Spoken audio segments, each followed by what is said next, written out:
Hi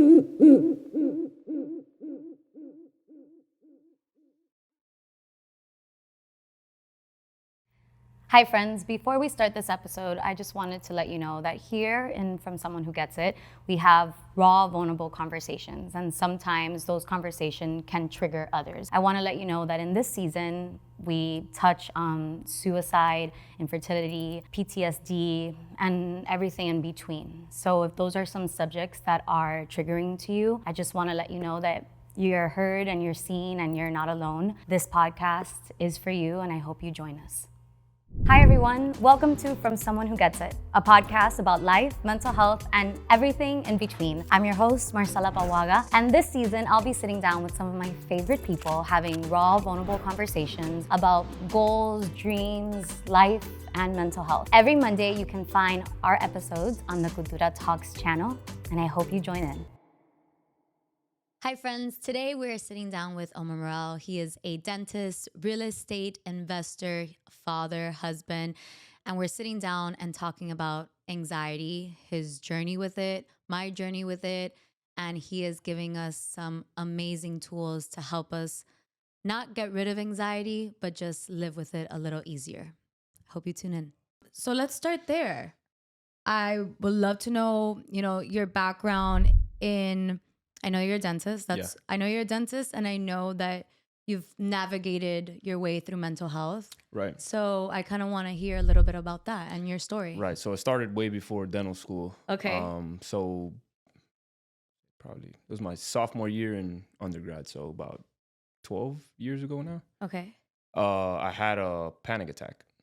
So I was in... When the hell did it happen? I was kind of hanging out. I might have been playing. I was playing poker with these guys. I don't know if Roby was there, but right. That crew. And I had a panic attack mid-poker game. And I'm like, oh, crap. So at that age, I really didn't know that was even like you go see a therapist thing. It was like, what's going on with me? If you ever experienced it before, you think you're done. You think you're having a heart attack. So you're it's like, what's all right, happening? Death is happening. Yeah. You get scared, you go through it, and then you're like, all right, I'm still alive. But this lingering anxiety is there, and you're like, all right, something's wrong. So at that time, I was smoking weed. Okay. And so I attributed it to that. I'm like, oh, this just messed me up. This is, can we curse on here?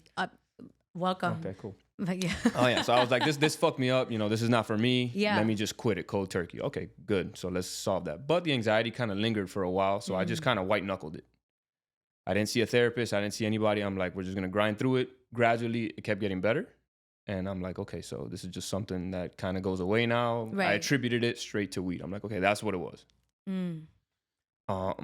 So it was kind of like, those moments were really tough. It was, I was studying for dentistry. I was going through all these classes, all this crap, and going through a big anxiety episode. It was kind of like, you don't have the wherewithal to even like study for these tests. You're going through like organic chemistry and these crazy classes, and you're like, I just want to like sit here, So we kind of went through that, me and my friends, because I've always been very open to my friends, so it's very easy to like meet somebody right now and have this open conversation. Right. I've never been one to like hide what I'm going through, or like I never thought that was like an advantage. I was like, you might as well talk about it and see if anybody can help.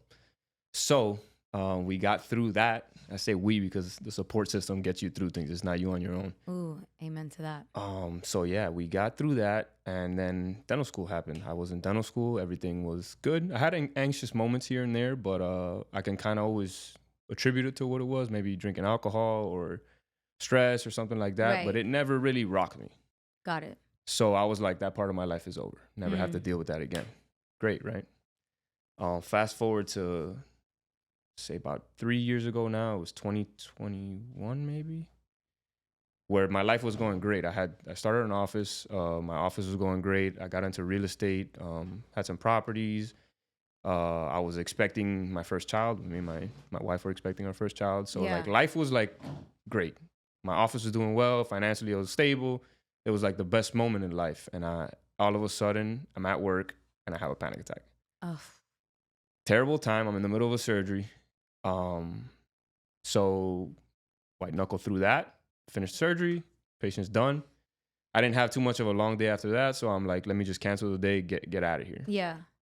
So that was about 3 years ago. And then that time, it really hit me so hard and I had nothing to attribute it to.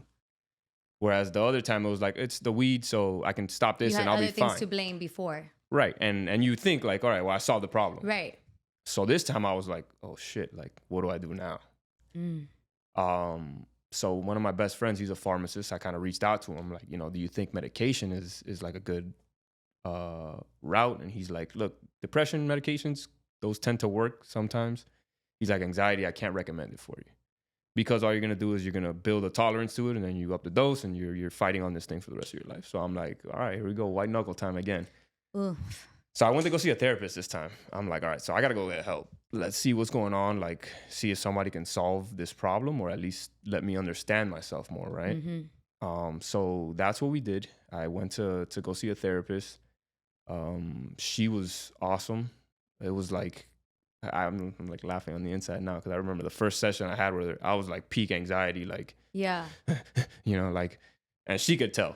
So like after a few months, she like laughs. She's like, I could just remember when you first came in, like, the progress you make. And it was more so like figuring out, who you are, what's going on, what kind of things trigger you, what causes you to do this. Is there anything in your childhood? We went from like A to Z, like anything you can think of. And we came back. So there was like a lot of like feeling, it's not worthy, but at that age I was 30. I had accomplished a lot for a 30-year-old, I'd say. Right. And I didn't feel like I had accomplished much. So we talked a lot about, she's like, well, like, did you ever get rewarded, or like, did people talk to you as a kid? And my father, who's great and a big inspiration to me, he, as you grew up, is like an immigrant household. It's very like, if you did good, that's how it's supposed to be done. And if you did bad, you get scolded, right? Or not hit or anything, but it was more like, my dad has a way of like, it's like almost a guilt trip. Like, yeah. Like I would come home and it would be like, let's say I get straight A's on my report card and I have a B in like conduct in one of the classes or something. He'd just like look at it and be like, why'd you get a B in conduct? And you're like, shit, you go to school and kids are getting money for, good grades and shit. So I guess we kind of went to like, my whole life getting treated like that, it's always going to make me feel like it's not enough, right? So that was kind of like the big point of where we kind of ended at. We're like, all right, that's why you have that feeling of anxiety with what you're going through, in the sense of like, you always feel like you need to do more. And now you're at a point in life where like you have everything you thought was going to be. Right. Now you're good and you feel empty. So that was kind of where my struggle happened, 2-3 years. So what I did there, I was luckily and blessed enough to be in a position where like life was good, office was good. Me and my sister share an office. So like, shoot, you're talking about crying. I'll cry just talking about my sister. That's how I am with mine. Huge support system. And it was kind of like, I'm going through something. Can you help me out? So she took over and like came to work more, and she was about to give birth. So it was like a horrible time for her. But during those times, I kind of took a little bit back from work and kind of like found myself. I'm like, all right. So I had already gotten into meditation a few years back before that, but I really dove super deep into it during those times. I got into psychology books, psychiatry books, anxiety books, and just started. I probably read over like 30 books. I probably like an hour of meditation a day. So it was like, I really put in this. That you were doing the work for sure. Yeah. And eventually, it got me to a place where like I can really, because I mean, through anxiety. So the worst thing about anxiety, for the people listening, probably gone through it or not, but the worst thing is like your brain is nonstop. From the moment you wake up to the moment you go to sleep. Like there's never a time that it's not at 100. That's like. Have you seen Inside Out 2? No. Okay. The kid movie with the emotions? Yeah. I saw pieces of it, yeah. Okay, but in the second one, they introduced like new emotions, and anxiety is one of the emotions. And there's a scene, not to like spoil anything, but there's a scene in the movie where anxiety has an attack. And it's just literally running around like... So a good depiction? Like... To the point that it made me cry so much, because it was like, wait, that's exactly what my brain feels like. Yeah. There's some days that it's not as loud. For sure. But my brain feels like that all the time. And people I don't think understand like when you say, oh, I have anxiety, it's not, oh, I have anxiety that I'm not gonna like, no, it's like I have anxiety and it can be anything. Yeah. From the smallest thing to like the biggest thing. And it doesn't stop. It doesn't stop. It doesn't stop. So what I was getting at was kind of like to that point, it doesn't stop. So like the thing is like, how do I stop my brain? And you can't. So you're stuck with it. You feel like it's like overwhelming and you're like, and then you go into fear. So like, since you're in fight or flight, your brain is going all sorts of places to like, is this what you feel before you commit suicide? To like, are you dying? You know? And I'm a pretty healthy guy. So like the dying part doesn't scare me that much, but I guess my brain would think to like, the only way you can is if this happens. I had a conversation with a therapist about that because I said, why does my brain go there? Because I don't want that. Of course. That's not what I want. And my brain goes there and I never understood. And she says, what happens is it's just trying to figure out an escape. It's not that you want to do that. It's just like when it gets too overwhelming, that's the only... That makes sense. It's the only thing that your brain feels like, oh, this is what's going to help the solution right away. And it's like, it sucks that that's where it goes. Well, I laugh. It does suck. And the first time you ever experience that, it's scary as shit. Oh. You know, you're like, oh, wow, that thought's never crossed my mind before. This is scary as fuck. And then, you know, now if you've experienced that before, like you have these anxious moments again and that thought does pop up, I almost laugh at it. Oh, all the time. Now I'm like, all right. Marcela, okay, all come right, on. let's go. Let's relax. But it's easy to say that now because that first time you feel it, you're like, oh, whoa, where are we? So, you know, going back to what I was saying, it was kind of like, what can make you feel better? Obviously, there's days that are anxious or not, but through meditation, I found that I can separate what my body feels from what my mind feels. Ooh. So the toughest thing of the whole process is because you feel bad inside because anxiety is a physical thing. Yep. You feel terrible. Your brain goes into terrible mode and it's like, all right, this can happen. You know, worst case scenario here, worst case scenario there. And then I found through meditation that I can kind of just like, all right, I feel what my body's feeling. I don't need to turn my mind on to anything of that. So I can basically separate. And it's a repetition thing. So like you're sitting in a meditative state or whatever, and then your brain goes, and then you're like, stop, come back. Stop, come back. So you're basically like training your brain over and over and over, countless hours to do that. So then in daily life, I can do it on the fly. Like it's like, oh, shut up, you know, go back to my day. So it helps a lot. Obviously, it's not saying that like you're cured from it. You're never cured from it. Not.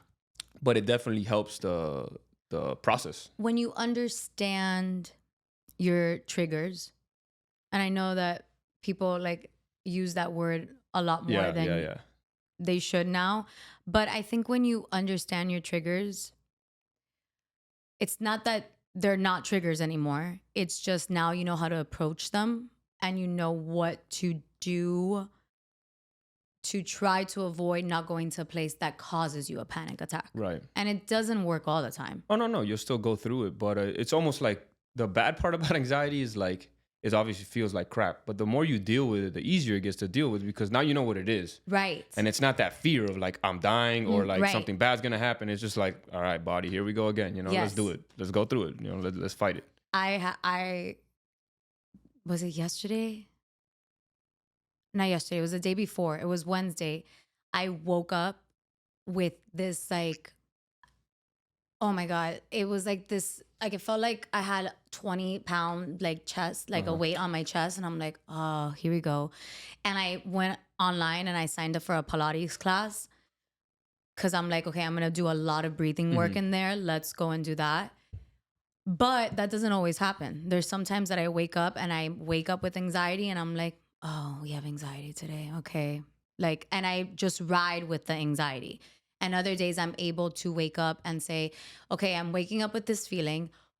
What can I do to not take away the feeling, but just help me get through the day and be okay? Meditating obviously is a big thing. Do you have other stuff that you're just like, oh, I'm a little more anxious than usual today? For sure. How do I? So like my, for example, obviously everyone has different triggers. A lot of mine is like when I can only imagine, obviously I don't have a lab result to tell you that the dopamine in my body's low. Yeah, that's that. But I can feel that depending on what I've done the day before. And my wife kind of makes fun of me about it because sometimes I'm like, if I eat a lot of sweets, like it's a rise and then a crash. So like the next day I wake up and I'm fairly anxious. So this happens, you know, like certain things will cause me to do that. So I can do things to counter it, you know, natural things. You know, I go into a cold plunge. I could just sit outside in the sun and go for a walk. You know, I work out religiously, and it's one of those routine things now that it's like I've been doing this for years, and I never really did it for mental health reasons. But I've also seen like, oh, this probably helped me out throughout this whole time, and I had no clue. Yeah. So yeah, it's a lot of that, like just active stuff. Trying to stay off my phone. You know, I noticed that like the more you get caught up in scrolling and all, it just keeps things in a And I think pattern. it's because you search for that dopamine hit. For sure. Like when I'm my dopamine, and I can feel, like you said, I can feel when it's like super. You feel off. Oh, I feel like not myself. I feel like I'm standing outside of my body, just watching my life play out. Yeah. And it's crazy. I saw a video of myself yesterday and I'm like, oh, she's coming back. Yeah. And it feels so good when like, you're like, oh wait, I could see it. Like she's right there. And all I keep saying is like, please, like, just like, let me just hold on for a little bit. Like, and I feel like I get emotional about it, but I feel like only people who go through it understand what I'm saying of like, there's times that you have no idea who you are. You're just like, I'll look in the mirror and I'm like, who is this person? Yeah. Like, what is happening? And it's because my dopamine and my serotonin are literally on the floor. And all that I have is this anxiety and this like trying to figure out, oh, okay, let me be on my phone. Oh, let me do this. It wasn't until halfway through the pods that were coming out that I was able to like kind of come into my body and be like, oh shit, like I'm doing something really cool. Something good too. It took me a second to like not see the anxiety of it and not come in it with anxiety and be like, oh, you've been wanting to do this for a long time and you're doing it. And now it gives me a dopamine like hit. Before I would come in with this anxiety about it. Oh yeah. But it's crazy that you said that of like not feeling like yourself. And I also think like, you know, to that feeling, you know, when you have the anxiety, like, and again, the more you do it, the more you go through it, it's different every time. But you get that feeling where you're like worried, and then you do feel that moment where you're back in your body and you're like, oh, wow, who was that guy? You know, you're like, whoa, that's not, you know, now I feel good. I feel like myself again. It's crazy. It's crazy. And it's, if you explain it to people, they're like, what do you mean you weren't yourself? You didn't feel like yourself? Like, it's and to their defense, I say like, I thought the same thing until I had to deal with it. You know, it was kind of like,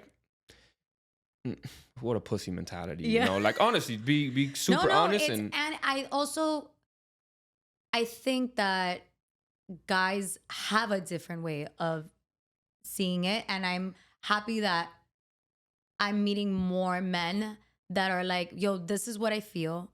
This is how I'm feeling. And there's nothing like to be ashamed about. Like, we're human fucking beings. Like, it's I think it's an ego complex that men have, you know. It's like you have to, and it sucks because it's, you know, sometimes the world is what brings that upon you. Right. But at the end of the day, it's like, all right, man, you're just going through something just like anybody else. You know, people have sicknesses and you're not mad at somebody because they have the chicken pox, right? But like, yeah, you're going through something and there's ways to talk about it. And as far as like, the more I've opened up to people over the years, you notice that more people do go through it. And then they're like, oh, I'm so glad like you can talk about this. And I have friends that have gone through it recently. You know, they go through something and then they can call me and like, now I can help them. You know, you almost feel like, oh, I'm giving back. Which is kind of why I wanted to come on, you know, something like this, because you feel like there's a lot to give from your past experiences, just like anything. You know, an artist, if they've done art for 20 years, they can teach somebody. You know, if you've struggled with anxiety or dealt with it for so long, there's people that might end up watching this and then they're like, oh, let me see if I can reach out. And reach out. Yeah. You know, it's open to try to help. 100%. Because you don't always have that. I know I didn't have that when I first went through it 10 years ago. I knew nobody. My first episode came out, someone sent me a message. And I get messages all the time and I love all of them. But this one was just like, oh, they got it. Yeah. She was like, this is the podcast I wish I had in my 20s, which is my main reason I did it. Because I wish I had something to listen to when I was in high school or when I was in college, going through these weird emotions that I come from a Cuban household. Unfortunately, emotions weren't something that like we really talked about. And I've said this before on other pods, but like I always thought there was something off. Like, why do I feel this way? And I never could connect it because no one ever spoke to me You about. thought you were the only one in the world who felt that. And I was always labeled as like not the trouble kid, but like the one who was a little La sentimental. no, yeah, the emotional one and the one who always gave us a little bit of a harder time. I had a really hard time at school. I had a learning disability. I think the anxiety had a lot to do with just like either acting out or just not being able. I was diagnosed with OCD and ADHD later on in life. And I think if the people around me said, okay, she's a lot more emotional, there's a lot of things that are off, let's figure that out, I think it would have not hit me as hard as an adult. Because when anxiety and depression, and I also suffered from an eating disorder, that all hit me at once, it was way too much for me. I can imagine. I ended up in a psych unit. We talked about that. Like because I had no idea how to control any of these feelings that I was feeling. And the only way that I thought, oh, all of this is going to stop is if I wasn't here anymore. That was my only like way out. Not because I didn't want to be here, because I was just like, I can't live with this pain my whole life, or I can't live with this uncomfortable feeling of like not being able to breathe. Right. And when I got help and everything, and I was on anxiety meds for a while, but it's true of like, I'm on anxiety meds and I love medication. I think whoever needs to be on it, I'm like I'm all for it as well, yeah. But it did put me into a point of like, my creativity was off. I just didn't feel like who I was. Yeah. And then I started working out and I started having a routine of things I needed. And that's when I realized, oh, if I have routine and if I have some type of structure, I guess I'm able to control that anxiety more because I know how, I guess, things are playing out. Do you find that because of the anxiety, you have to be in control of a lot of things? Yeah, for sure. And growing up, it was something I struggled with. But as I've gotten older, I try, and this is a work in progress. So I try day by day to kind of let things flow as much as possible. And for that reason, because it's like anxiety's part of who you are or who I am. Yeah. And it's not something I shy away from anymore. Before it was like, you felt anxiety. How do I stop this? Right. Now I'm just like, yeah, hey friend, how are you? Let's hang out for a little while, Yeah. And I want to give a lot of credit to this book I read. It was called Unwinding Anxiety. It's by a psychiatrist named Judson Brewer. I hope I didn't mess up his name, but it was when I was going through it very bad, and you get that. At least I did. I got that heavy pain in my chest. Oh, yes. Where like you wake up and like you said, from the moment you wake up, open your eyes to the moment you go to bed, it's like somebody's stepping on your chest. And with that feeling, then your brain goes, what's going on? Am I dying? Yeah. On and on and on and on. And his book said a lot of like, breathe into where the anxiety is and kind of just focus on what it is. And it was so much that like, understand that what you're feeling, it's not that bad once you isolate it. Right. It's like you have a feeling like something's heavy on your chest. All right, so what? That's the reality of it. Yeah. Obviously, when you're going through it and you don't understand it, it feels like your world's caving in. So I don't want to like diminish what you feel. But at the end of the day, if you really look at the realistic outlook of it, is like, all right, you feel off. And that's what is so crazy about anxiety. That if you really look at it, and you think about all the things that are giving you anxiety, it's things that haven't happened. It's things that either have already happened, things that you're not like secure about. But when you really look at it, you're just like, hey, if for 1 second I just stopped and said, this hasn't happened yet. I'm assuming or I'm making an assumption because I'm scared or there's fear or whatever comes with that.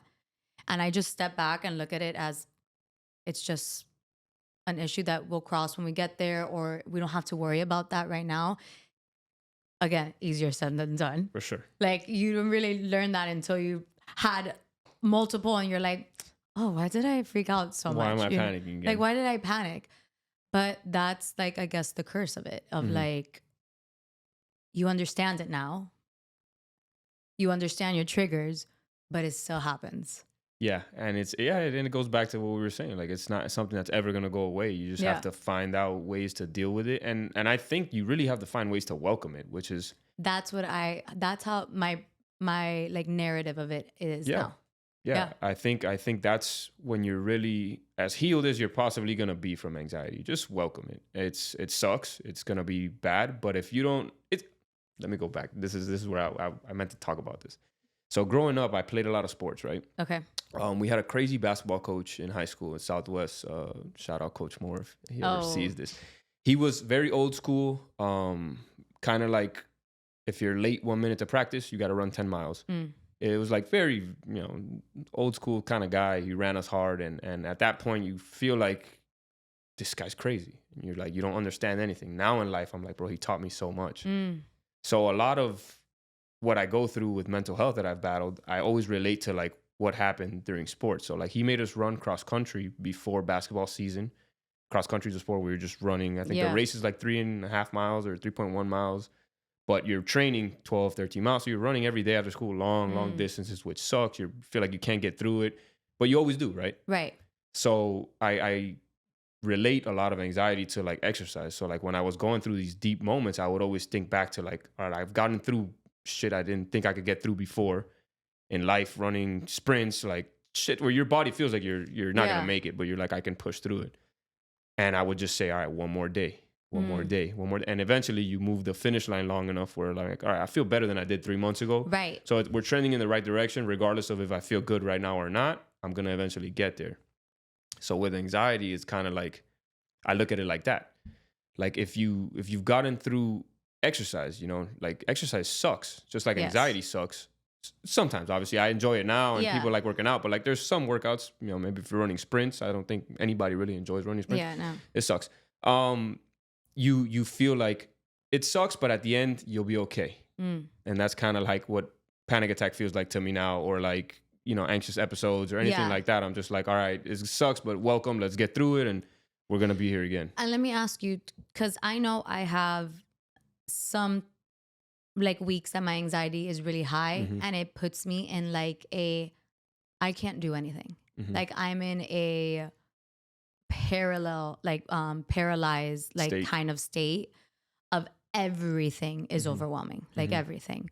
Again, we talked about having a support system. I have an amazing fiance who like understands that sometimes it's not in my control. And as much as I don't want to be in those like states in that moment, he knows that I just have to like let it go.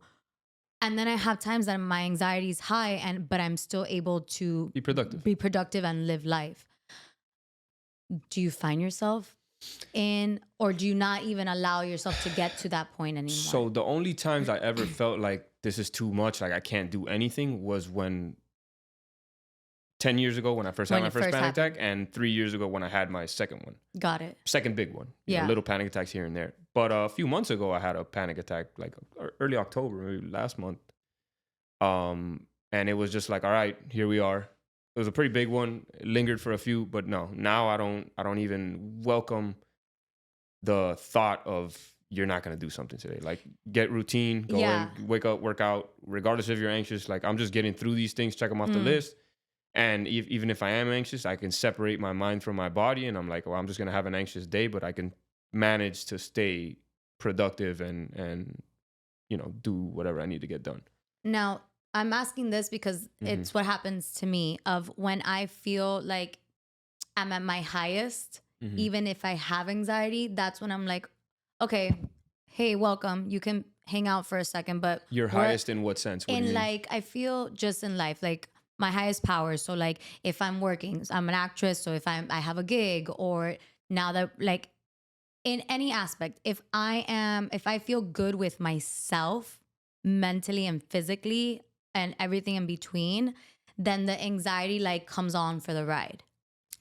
Now, when I'm not secure with myself, when I feel like I don't, I always love myself. I say I always love myself, but there's sometimes that I don't like myself, and I'm trying to work on that. But when I feel like those times that I don't really like myself that much, I let the anxiety just take full control. So do you feel like you're so secure with yourself that you're just like, hey, like you said, I separate mind and body. Do you think that's a secure thing of like, I'm so secure with who I am that I don't let anxiety take the lead anymore? Oh, that's a tough question. Yeah, I am very secure with who I am. So that does happen to me, but I'm very analytical. Like my mind it's always going at 1,000 miles a minute, regardless if I have anxiety or not. Like my brain is just always, my friends are always like, bro, you're always like thinking about business, or like we were in the gym the other day, me and my friends hanging out, and we saw some old guys walk in, and I'm just like bringing up a business proposition to like, yo, if everything failed, then we all aren't professionals anymore. They're like, bro, like, do you turn it off? And my brain's always been like that since I was a kid. Right. So I my question to you is, when you feel, so no, I can kind of separate it. There are days where like I do feel the anxiety, it feels worse, but now I can easily correlate it to how my dopamine levels feel that day. So like to answer your question, you're saying the days you're doing acting, which probably is a very high. Or just the days that, and I guess that's what it is, the days that I either my dopamine's high or I just feel secure in my body, and meaning like not just physically, like how I look, it's like secure in my body. I am in my body. I'm in control of my body. The anxiety comes and I'm just like, it's okay. I'll feel a little bit of you today, but you're not taking You're not stopping me. Yeah. And when I don't feel like that, when I don't have any type of routine. So even if I don't have a show, if I'm doing content or if I'm doing something, if there's no type of routine and I don't feel secure with myself, the anxiety takes lead. So I do have days like that. So there are days where obviously, and I can say it's probably a chemical imbalance in the brain, because it's so weird that like some days you feel great and some days, and you're like, what happened here? You know, 100%. So I can attribute it to that. But the days that don't feel as good, I go with like we make fun of like Mongol power. It's like we just go, and it's like we're not gonna let it stop me. So like, yeah, I feel down, but we're gonna go through it. I'm not gonna let something stop me from living what I wanted to do that day. Now, let's say there's days where you feel like being lazy. That's okay. Right. So like if that's what your plan was for the day, be lazy, you know, enjoy that, you know. But if you're like, I woke up with the plans to do all of this, and like, oh, because I feel anxious, I'm not going to do it because I don't feel good, I don't let my brain take me there. It's like, we're not doing that. We're just going. Like, it might be a half-assed day, but it's going to be a half-assed day. We're not, you know, going to go lay in bed all day. And I do look back at times that anxiety has fully, like if I wake up that day and my anxiety, and I had plans with friends, or I had a productive day and I woke up and my anxiety was like, sorry, you're not doing anything today, I would let the anxiety just tell me what to do, which sucks. I've canceled so many things. And thank God that I have the support that I have, and the friends and the family who understand I'm not canceling on you because I'm a bitch, or I'm not canceling on you because I just don't. And they're aware. It's just like, hey, I'm just trying to survive today. And the only thing I can do to survive today is just kind of be with myself. And I have people who understand that. Is that mainly from anxiety? Like you just feel anxious that day, or? I think with me, the older I've gotten, the more like my OCD kind of has gotten because it was never addressed. I think it's gotten a little worse over time. I think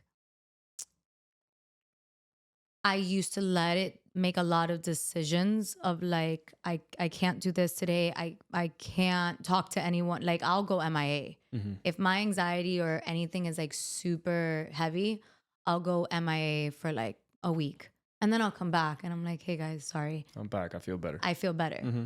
But it sucks. I feel like I've missed a lot of opportunities or missed a lot of stuff because I let anxiety take the ring. So the only time I've found myself doing things like that is when things involve drinking, because drinking's kind of a trigger for my anxiety, and it's a dopamine thing. So it's a day after. The anxiety people get, sometimes it's severe. If I'm feeling anxious overall, it'll be severe. So I'll avoid maybe going to an event that involves drinking, because I'm like, I don't want to just be there, and that'll probably be the only time that I notice it have an effect on like what I'm gonna do for that day. But what I try to do is, so like in this book that I'm talking about, which is like I keep referencing because this is the best I love book, it. and I've read a ton of them. So like this is a really good I'm gonna book. look into it. His big thing was like, you can't be fearful of anxiety, nor you let it win the battle. So like when you're having panic attacks, people's first thing, and mine too, is like, let me get out of here. Like, and so like his thing is like, don't you ever leave anywhere you're having a panic attack. You fucking sit there and get through it, because it's gonna pass. You've been through panic attacks before. It's gonna pass. The moment you leave, you're teaching your body you're running from the anxiety. So yeah, you might feel better in the sense of like, oh, it's gone now a little bit, but you're teaching yourself to run away rather than like sit with it. It's just a bodily feeling. Let that thing go, So I'm big on that now. Obviously you learn. So first time when I have it, it's like, let me get the fuck out of here. What can I do to feel better? But now it's like, let's say we're having a conversation right now. I was laughing with Robbie downstairs, because he's like, oh, what happens if you have a panic attack and I'm like, oh, sit with it, man. It is what it is. So as we were coming up, I'm like, panic attack time. But it's one of those things where like, I don't let it win anymore. It's just, all right, so I'm going to feel off, and you're going to have that experience where like, now I don't feel like I'm even here anymore. I'm over here and watching myself basically live out life, but I'm like, that's going to go away in a little bit. So we're just going to sit here for a while until it does. So to kind of like give you at least a little bit of advice, I guess, is like, when you feel those days, I would suggest you just go. Yeah. And you're going to feel like shit. Right. But understand going in there that like, you're going to feel like shit, and just sit with that. Yeah. And I think the more you do that, at least that worked for me, is like the less it bothers. Then it eventually kind of like happens less and less. Yeah, it happens less and less. And again, I feel like there are times that I'm able to do that, and it feels great, because you're just like, I was able to do what I had to do today. I did not feel that great. Yeah. You felt like shit the whole time, but I got it done. But I got it done. Rather than like feeling like shit the whole day, not doing it, and then having... Now you're guilting yourself. Yeah. Right. Yeah. So it's like this like pattern that doesn't stop, because I can't do anything because I don't feel good. I don't feel good, so I'm not doing anything. And now I'm going to give myself shit because I wasted a whole day and I didn't do anything that I was supposed to do. For sure. And it's like this like... It's a negative cycle. It's a negative cycle, and it repeats. And it's one of those things where like you're giving power to it. And the moment that I like, again, read this, but I'm gonna fucking be like, this guy's gonna. I hope this shit goes. He's a great guy. He has like an app that comes with it too. But oh, nice. It comes with like, don't give it the power that it wants. Like it's a scary emotion, but it's an emotion just like anything. And in life, I feel like us as humans, like we never really celebrate success as we do danger. Yeah. Or not celebrate, but like pay attention to it. So like, you're an actress. You did shows in New York. Those are huge, right? Yeah. I can probably tell you didn't spend more than one day in celebration of that. Maybe, you went out to drink, had fun with your fiance.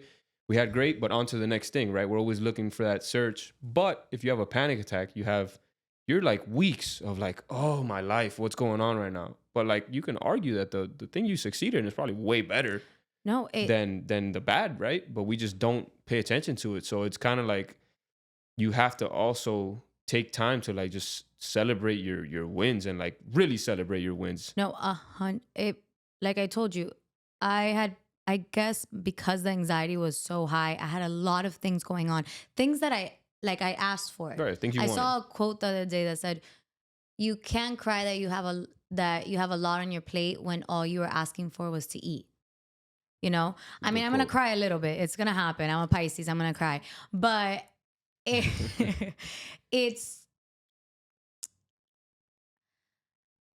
I got overwhelmed with all the things that I had been asking the universe for. It gave me all these things. And it wasn't until I was able to like step back into my body and say, wait a second. You have a podcast that you've been waiting years to do. You're closing the year doing a show. You're doing content. You're doing all these things. You're doing it. Like, give yourself a fucking pat on the back.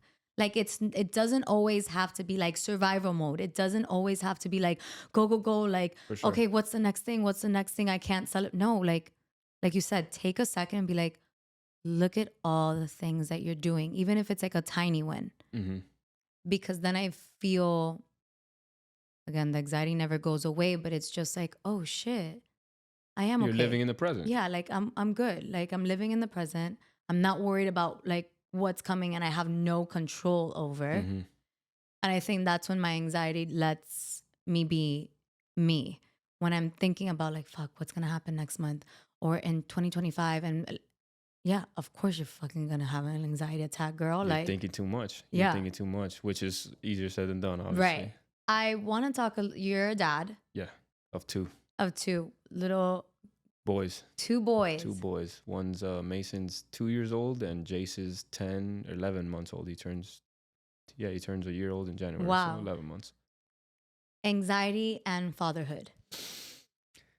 Oh, to be quite honest, are you a mom yet? I'm not. No? Okay. So it's a weird thing because you have a lot of responsibility as a dad and as a parent. But there's times where you have anxiety and you're like, shit, you have these moments where like you're the out of body that we were talking about, where you don't even feel like yourself. And it's a weird thing because I think it all comes back to being present in the moment. We talk about, separating the mind from the body. And if you can bring joy, which is an emotion, just like anxiety is, a lot of my meditations I finish off. And if you ever, obviously no one's ever going to see me, but my wife sees me sometimes. And I'm sitting in the dark, with my legs crossed, and I'm like this. Aww. With because what I'm doing is bringing joy into my body. So like I'm focusing on the emotion of joy and how you can just incorporate that. You think of things that bring you joy, whether it's your kid could be in this, but your fiance, things that bring you joy in life, acting, and that's gonna bring a happiness to you. So a lot of it in life, when like you're dealing with anxiety or something, I bring that back. Like I'm like joy, and then it brings you present. So to answer your question with the kids, a lot of it, they bring me joy. Seeing them smile, Papa. There's nothing like I was laughing with Hector downstairs before we started. Something that we went out to lunch the other day, and we were talking about fatherhood. And I'm like, it's the worst thing in the world and the best thing in the world all in one fucking ball. Yeah. And with kids is like when I never let it affect me being a dad, and a lot of it is what I call Mongol power. Just go through it. Like if you're going to get through it. You're always going to get through it. We're always going to bring fear on ourselves. It's anxiety wants you to be in a fight or flight and fearful. You're going to fucking get through it. And if you don't, that's what happens. But so far, 100% of the time I've gotten through it because I'm still here talking to you today, right? Right. So what's to say it's not going to get through it the next time? So it's kind of like if I am going through it and I have to be a dad, I'm just a dad, and I try to be present, bring joy, because seeing these kids and they smile at you, play with you, it brings you joy. So it kind of brings you back into the present moment, and then you forget for a second. Sometimes it reminds you and you're like, hey, anxiety, I'm still here, but you get through it. So it's good. Overall, I wouldn't say it caused an increase in anxiety. Besides the only, obviously it brings a fear of like, you have somebody to protect, care for, and like leave something here in this world. So like, they look up to you, so it brings other fears, but I don't think it's like and it doesn't trigger my anxiety. It's more so like, you just get through it and show them love and basically joy. Be joyful when they're there, because it goes fast, man. Like they grow fast. We talked about support system. You talked about your sister. I have two sisters. So when you said sister, I was like, oh. Yeah. Can we talk about your support system a little bit, and how were they right away like, hey, something's wrong? Yeah. And yeah, so I think your question, sorry, I cut you off, but it was more so like, were they right away helpful? Yeah. Yeah. So my mother, rest in peace now, so she passed 2 years ago now, almost 2 years ago in January. when I first had my first panic attack years ago, it was, my parents obviously didn't know I smoked weed. I was 20 or 21 at the time. 20. Okay. 19, 20. I might have been 19. Yeah. So it was like, I got to tell you a lot of shit right now. Oh, you shit. know? Yeah. So I was open about it, and it was like, brush it off. Like, are you okay? Like, I don't give a fuck if you were smoking weed. Like, and so from the get, it was we went to an urgent care because obviously I thought I was dying. Right. They tell me, hey, you have anxiety. Here's a Xanax. You should feel better. Okay, so I take the Xanax. Didn't do shit. I just felt sleepy, like my body felt down, which was my first experience and only experience with anxiety medication because of what I felt that day. Right. It was peak anxiety, and it didn't help at all. It just like it could put me to sleep, I guess. Right. And I was like, I don't like it. I don't like this feeling. My brain was still going at 100. It just made my body down. Right. But my mom was like, all right, try this and see what happens. You know, obviously, let's see, this is what the doctors recommended. Let's try it. It didn't work out. And then it was kind of like just constantly checking in on me. Like, are you okay today? How are you feeling? You know, I spoke with my dad about it. They were very open to it. My sister at that point in life, she's a year older than me. So we were going through undergrad together, basically. So we studied the same thing. Yeah. She's a dentist also. I think I mentioned that. And it was very supportive. Like, what do you need? What can I do for you? My family was very supportive. My friends were very supportive. Obviously, when you're going through anxiety, it's a weird feeling because sometimes you want to be alone, but like, you know, it's better if you're not alone. Yes. Because you feel like you're anxious. We're like, oh, I just, you know, I don't want to talk to anybody. But you notice when you talk to people, it goes away, or like you're not thinking about it for some time. Right. Did you isolate? Was that a thing you would do? No. Because I'm a huge isolator. I was complete opposite. Really? So I was like, this does not feel good when I'm by myself. It helps me to get my mind. Remember the first time, I think you said you seek therapy the first time you did. I never did it, so I white knuckled this shit. Right. So I was like, it only feels better if I'm not with my mind on it. So I reached out to my friends, and a lot of my friends, we'd hang out, and sometimes we'd be up all night. Like, they'll just sit with me and we'll talk.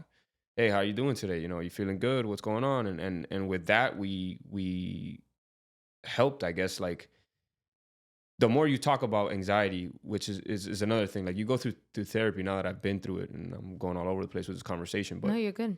But if you don't talk about it when you're done with therapy, you're not really doing shit. Right. Like, this is something. It's like working out. You know, I'm gonna relate it back to working out again. If you're going hard in the gym for an hour, but you go home, you eat like shit, you don't sleep well, you know, you do everything that's negative for your body, you're not going to really see results. Right. And I want to say mental health, anxiety is the same thing. Like, if you go to a therapist for an hour, but then you go home and you eat like shit, you don't work out, you don't do things that are going to better your mental health, you're going to sit there and you're going to suffer. 100%. And unfortunately, a lot of people do. Like, it's not, you know, it's one of those things where, like, I empathize a lot with people who struggle with mental health because I have struggled with it. You know, it's I can feel for you. But I also, to the same token, like, it really almost like irritates me on the inside when, like, you're not doing everything you can be doing to better yourself. Yeah. And you're sitting here and I've talked to a lot of people, and like, nothing's going to change if nothing changes. Yeah. I see both sides of it. Yeah. I see both sides of it because I think sometimes it becomes too much. Yeah. I can see that. It becomes to the point that, like, all you do is trying to survive. It's another full-time job. Yeah, it's a full-time job. You're really, and I feel like I can say it because I've been on both. I've been on, like, today, all I was able to do was sit on the couch and be in silence. But that was all I was able to do today. Like, that's as much as I was able to do. And then there's days that I'm able to live life and do normal. And I would get mad at myself at those days that I'm like, come on, like, you can do it. Like, just, like, let's go. But my brain was so like, hey, I'm exhausted. Like, I'm sorry, I can't. And I guess why I would isolate was because I felt like I couldn't be who people needed me to be. Like, I feel like we are different for who we're around. Not in I'm putting on, like, right. There's a fly and I cannot, Junior.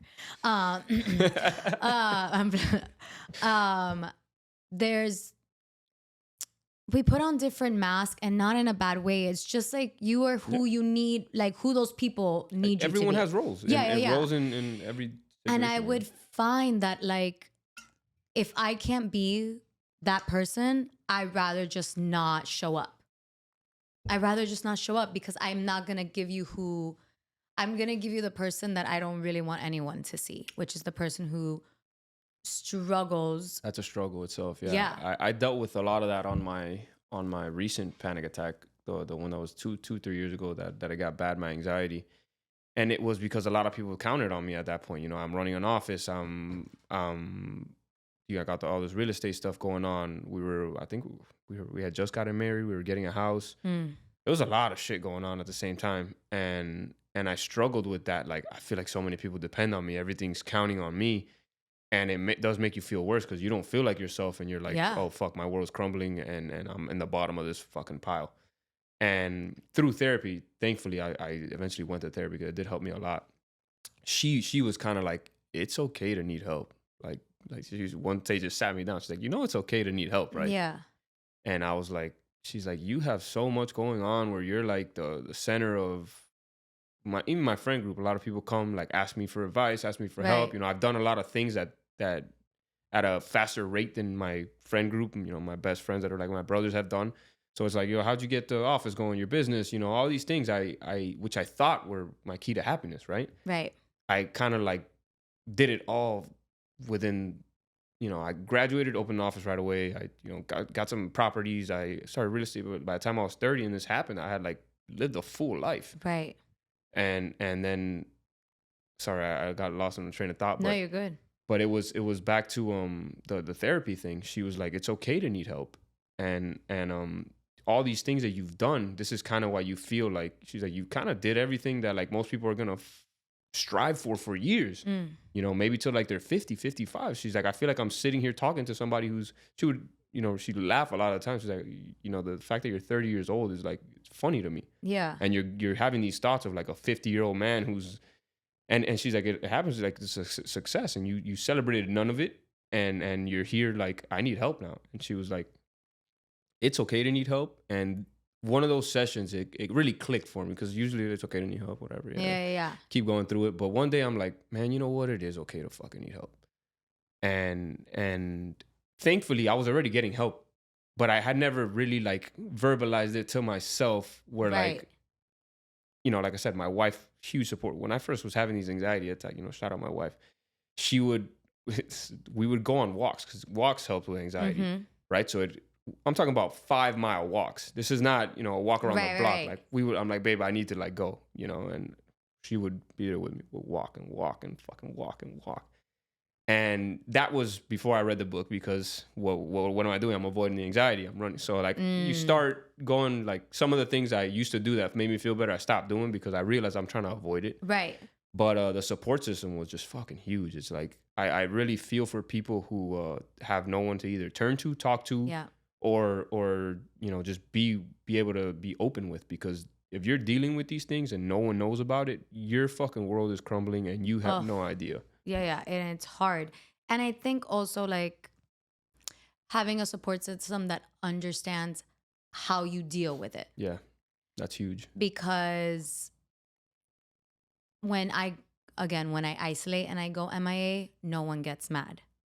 When they understand, yeah. In like it's not like that in a lot of cases. Of course. If you have those friends that it's like, oh, why haven't I heard from you? Or, oh, you don't reach out to me. And it's just like, if you and I are talking every day, know that I'm at a great place. Know that I feel good. Know that I feel like myself. Know if you don't hear from me, know that I'm struggling.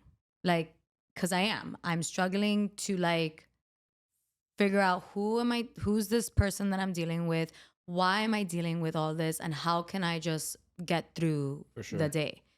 And I think having a support system that understands and matches your energy or whatever you need is super, super important. I think a lot too with the support system thing is like people, and it is all of us do this. It's like they're making it about them when they're doing that. It's like, well, why are you mad at me? Like, what did I do? It's like, brother, this has nothing to do with Nothing you. to do with you. You know? And I think all of us struggle with that because we have emotions, right? Like everyone's is gonna have emotions, you know. If we're talking, you know, every day, and then all of a sudden you're ghosting me, I'm like, and you're my friend, like, yo, what's wrong? But now, and I'm sure you can empathize with this. Now it's kind of like if people do that to me or feel, you know, they're off for a little bit, like I check in, like, are you all right? Yeah. At which before you'd almost make it about yourself, Right. but now with I think that's the beauty of the struggle of going through mental health crisis or, you know, whatever level on this spectrum you've dealt with, that you empathize way more now. Oh my God. Way more. Wait for and like, it's beautiful. It really is. It's just, I feel like we see life a different way. Yeah. Which depending what day you ask me, I like it and I don't. But yeah, I have an understanding of like everything. I feel like I empathize with anyone, no matter what it is that you're going through, because like there are days that it gets very dark in my head and I don't want it to go there. But if anyone has empathy for me on those days, if I can give that to someone, I would give that to someone. Yeah, that little glimmer of hope is really all anyone needs, you know, like when you struggle with these things, and I laugh because I'm like thinking of the times where like you do get that little glimmer of hope. You let's say you have a really bad day, you're down, you're anxious, you know, you have that one moment. This is another thing that I forget if this was my therapist or this was in the book, but they were always, they'd ask like, are you anxious the entire day?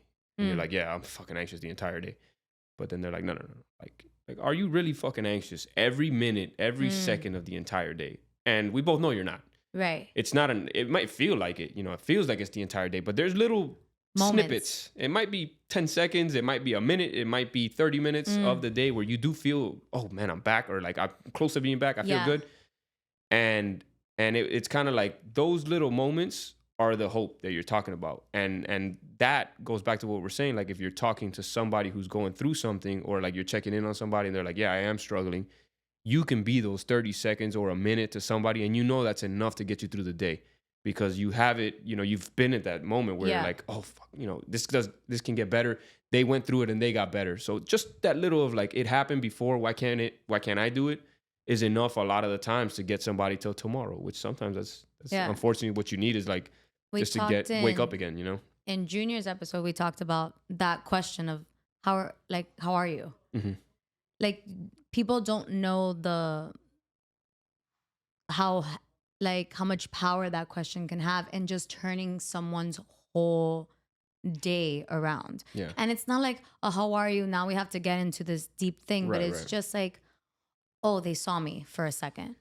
And I think that's where like the support comes. It's like not making it about you and making it about that person. It's like, I see you, whatever you need, whether if it's, you need me, I'm here. Yeah. Whether it's you want to talk, you don't want to talk, you need a check-in, you don't need, whatever it is, I'm here to show up for you for how you need me to show up for you. Yeah. Do you find that your wife sometimes wants to fix it? Because I feel like with my fiance, he wants to so badly fix the issue that sometimes I have to tell him like, hey, this is it. Yeah. It is what it is. Just ride with me on it. I know that some days it can be a lot, and I can only imagine like what it must feel like to be with someone who is constantly dealing with anxiety. When like he's had a couple panic attacks, and it wasn't until he had a panic attack that he's like, oh shit, this is what you feel like? And I'm like, welcome to the club. You want to get sweaters? Yeah. Anxiety club merch coming soon. Yeah. But it wasn't until he went through it that he's like, oh shit, this is what you feel like. So when you tell me, yo, give me a second, you're not going to fix this. Do you find that she tries? Not anymore. No, she's really good with kind of like giving me my space and what I need. She's very good on like, what do you need? And most of the time the answer is like, just don't even talk about it. Like we're gonna white knuckle the day if we have to, or we're gonna get through it. Like, And sometimes it's like I want to talk about it. But she's very good with like feeling me out and like, what do you need? You know, and if whatever I need is what she's gonna give, and it's not a battle of like, no, like this is not helping, you know. Nah, it's a pretty, I think she's just come to terms with it. I mean, we've been together for 2005, probably 2015, sorry, not 2005. So yeah, almost 10 years now. Wow, So we've known each other for a long time, grown up basically together, and she gets it now. So it's not so much of like her trying to fix it. Although she does ask, like, you know, can I do something? And then sometimes you're like, bro, it's nothing. Yeah. And you can almost sense the irritation, because I get it from their perspective. Like, all they want to do is like help, you know? And I think it's like this double-edged sword, because I understand your irritation. I'm as irritated with myself as you might be a little bit with me, because all you want to do is like, how can I help you get out of this cycle? But I'm already really irritated with myself, and I'm already in a like... Yeah, you're not helping though. Yeah. And it's not always like that. I think he gets super, again, he's very like, protect what's mine, and I want to make sure you're always okay and you're always happy. So when he sees that I'm down like that, he wants to do everything in his power. And I think he's learned, again, it took him to have those attacks, to like, when I'm really, really like having a really hard moment, he'll be like, hey, I'm here. Whatever you need. Can I fix it? No. Okay. I can't fix it. Before it was like, can I fix it? But let me fix it. But why can I fix it? Yeah. And now it's like, oh, okay, I'm going to ask. You're going to tell me no. And then I'll just like walk away. Yeah. Well, because I also say to that question, sometimes there is something you can do to help, you know, like let's say right now you want to go for a walk, like, like let's do that, you know. So sometimes there is something you can do. So it's nice to have the question asked. Yeah. But it's also nice to like, if I tell you no, you know, then you know. Yeah. Oh, shit. Leave me alone in this sense, or we'll get it through it, you know. So no, it's not so much of that. I think she's pretty good with like maneuvering, I guess, how it is that day. Do you think because you've dealt with mental health and anxiety, when it comes to raising your boys, you're going to have a different perspective than what you might have grown up around or seen, or, you know, again, coming from a Hispanic household, feelings, like stuff like that, it just wasn't... Doesn't get talked about. It doesn't get talked about. You almost feel like I said, you do feel like it's you. Like, you're like, why do I feel these things? No one's ever felt like... And now as my, we've gotten older, you know, I've spent a lot more time with my dad. And I've realized that I'm like, bro, this guy's dealing with all this shit on his own. Like, you've dealt with this for fucking years, bro. We're talking now, and like, he's being open about certain things, and I'm like, bro, it'd be so fucking helpful if like you would have told me this at a young age, where like you don't feel like you're the crazy guy in the family. And which again, the first, you know, we go back to like the range of thoughts you think when you first have panic. One of them is like, you're going into an insane asylum. 100%. Like, all right, no, this is crazy. Like, this is what the people that are crazy feel. And now I'm crazy, and we're gonna, you know, and again, you feel better, and then you laugh about it. But it's one of those things where like, I'm gonna raise my kids very differently, very open with you know, mental health and how do you feel, and what are your thoughts like these days, you know. Also, I laugh with my friends about this all the time. Like, I have so much knowledge now of like psychiatry, psychology, mental health, meditation, dopamine, sunlight, sauna, cold. Like, I got so much shit to teach people that it's like, my sons are going to benefit firsthand from that. And it's like, all right, if you do feel down and you have these moments where like you're anxious, you're this, like, there's a lot of things we can do to better. And if not, then we can just sit with it, you know? And hopefully I'm able to teach them that from a young age.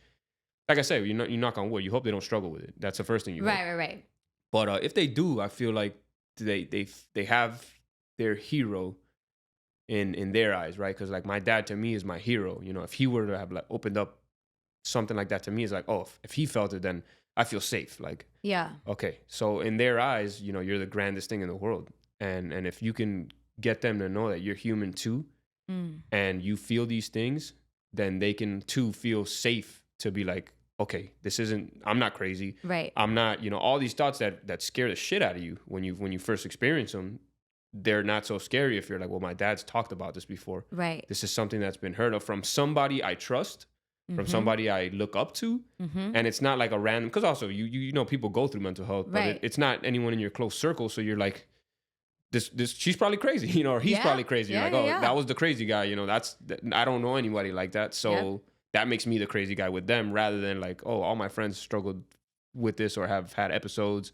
And the kids now, obviously you teach them from a young age. I think it'll help if they ever do struggle, like not feel isolated or not feel like they're alone. Yeah, and that's like, I know that our generation gets a lot of shit for like being the ones that talk to your kids, but it's just like, I mean, my mom is my hero. I adore her. She was a single mom, but I do feel like if we spoke a little more about emotions, it would have been easier.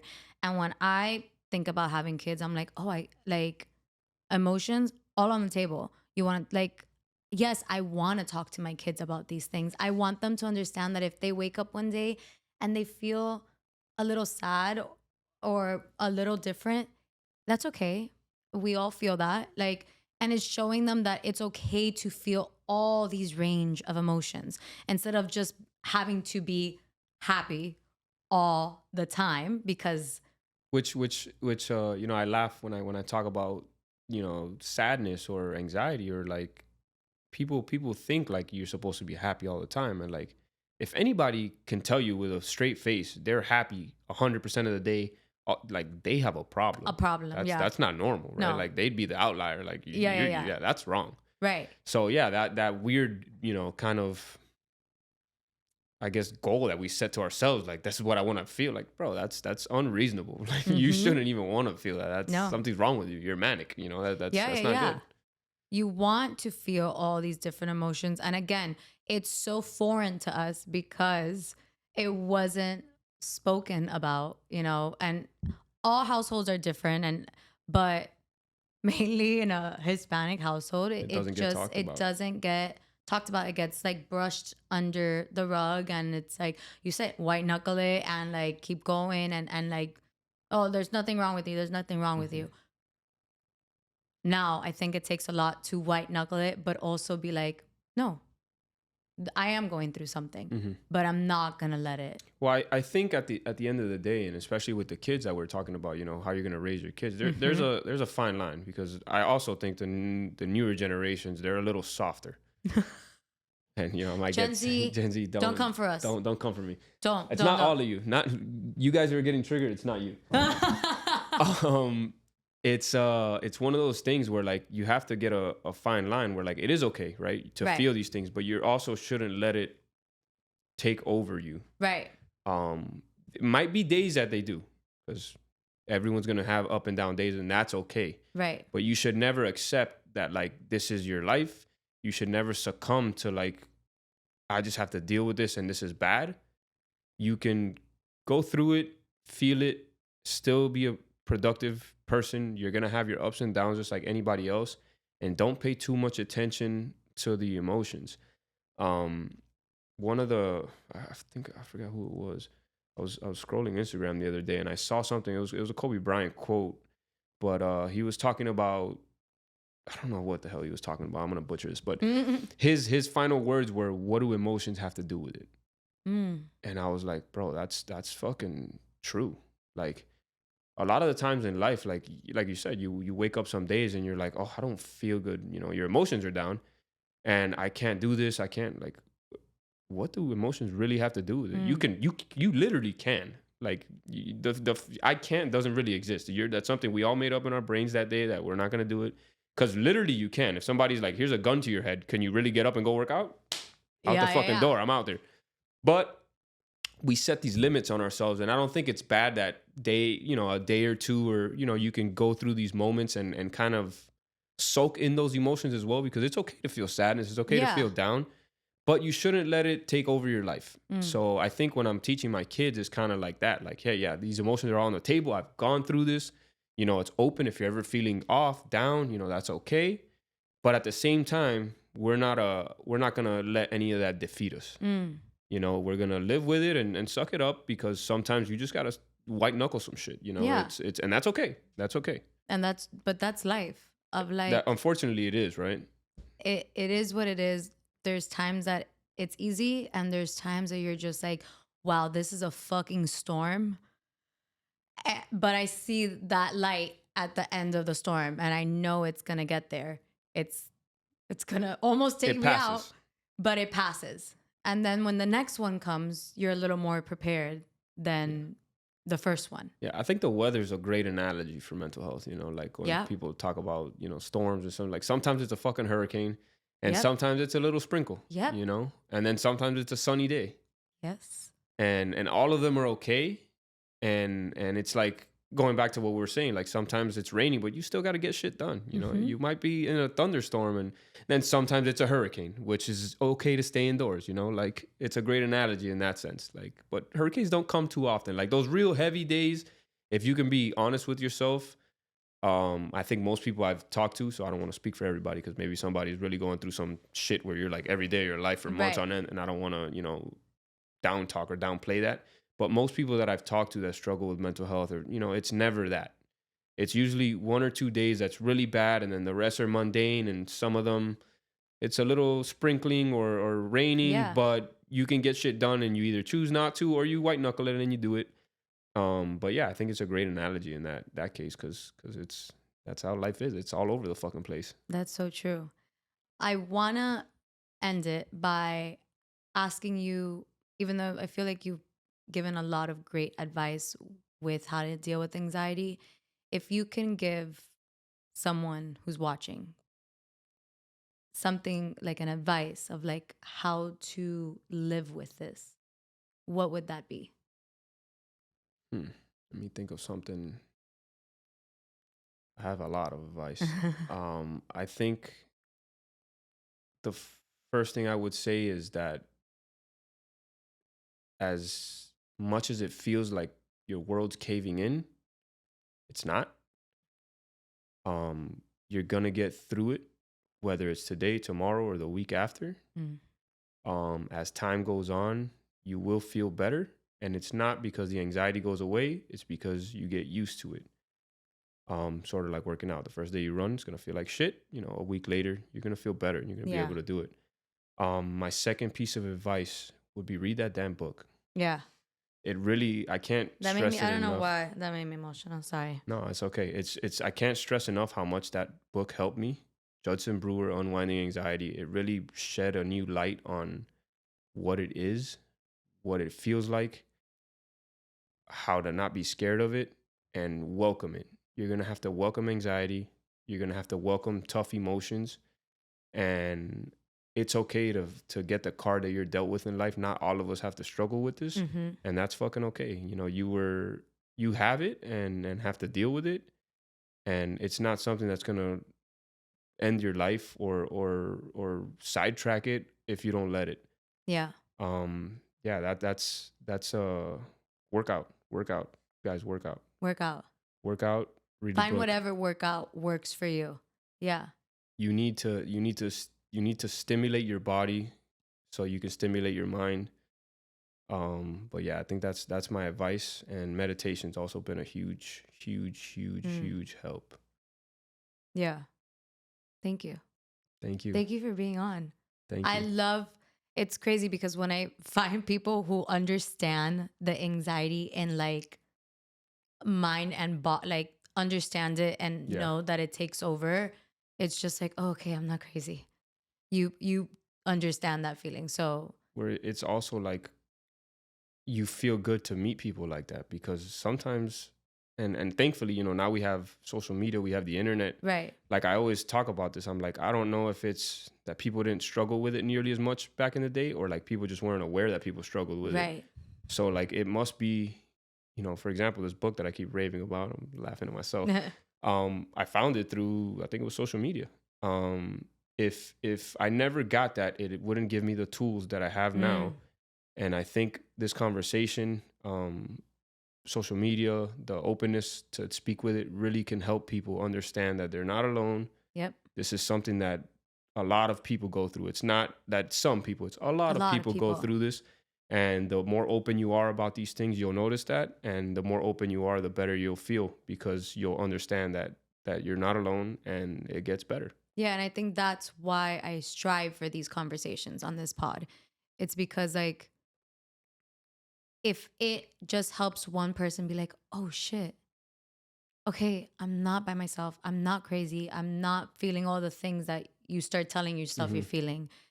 If I can do that for one person, then I'm like, I'm good. Like I got my message across for that day of like, you're not alone. We see you, we hear you. This is like a safe space. And like, if you ever need someone to come talk to, come, share with us. Reach out. Yeah. Reach out on socials. It's honestly one of those things where, like, obviously, like I said, my friend group does have the openness to me, and I've reached out to friends of friends, or had them reach out to me of like, just talk, like, yo, what is this? Like, do you feel that too? Because sometimes people don't have access to therapy.